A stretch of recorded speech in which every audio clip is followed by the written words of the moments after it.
అటు లోపలికి ఒక 2 కిలోమీటర్ స్టోరేజ్ వాటర్. కృష్ణానది జన్మస్థానం మహారాష్ట్ర మహాబలేశ్వరం. అక్కడ నుంచి కర్ణాటక ఆల్మట్టి, నారాయణపూర్, జూరాల, సంగమేశ్వరం, నెక్స్ట్ శ్రీశైలం. ఇప్పుడు మనం వచ్చిందంతా శ్రీశైలం స్టోరేజ్ వాటర్. అక్కడ గేట్లు ఓపెన్ చేస్తే Nagarjuna Sagar, Vijayawada Prakasam barrage, next bay of Bengal బంగాళాఖాతంలో కలుస్తుంది. బంగాళాఖాతంలో ఎక్కడ కలుస్తుందంటే కృష్ణా డిస్టిక్ కంసలదీవి అనే ప్లేస్లో సాగర సంగమం జరుగుతుంది. అక్కడ బోట్ కనిపిస్తుంది కదా, అదే ఇప్పుడు మనం వెళ్ళే పాయింట్. అక్కడ నుంచి 5 నిమిషాలు నడిస్తే అక్కమాదేవి కేవ్స్కి వెళ్తాం.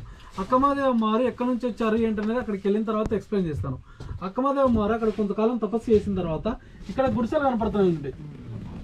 ఇక్కడ నుంచి బై వాక్ పైకి 8 కిలోమీటర్లు నడుచుకుంటూ వెళ్తే కదిలివనం అని చెప్పి ప్లేస్ ఉంది. విన్నారా ఎవరన్నా?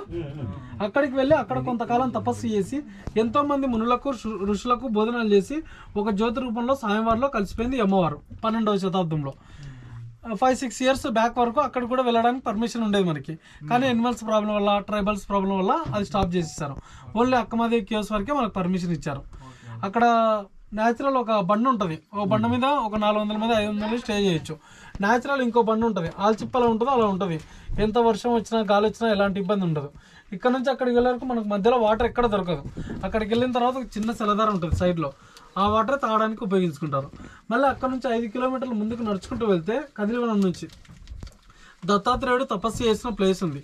శ్రీశైలంలో మెయిన్ టెంపుల్లో త్రిపాల వృక్షం చూసారా? వృద్ధ మల్లికార్జున స్వామి టెంపుల్ పక్కన చూసారు కదా, రావి, మేడి, జీడి చెట్టు ఉంటుంది.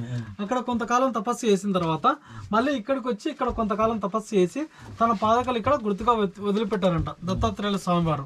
దాన్ని వచ్చేసి తపోవనం అంటారు, దీన్ని తపోభూమి అంటారు. ఈ తపోభూమిలో మనం 70 అడుగులు వెళ్లాల్సి వస్తుంది. మేము దగ్గరుండి దర్శనం చేయించుకొని తీసుకొని వస్తాం. రిటర్న్ లో కూడా సేమ్ సీట్లో కూర్చోవాలి. వేరొకరు సీట్లో వేరొకరు కూర్చొని గొడవ పడకూడదు. రైట్.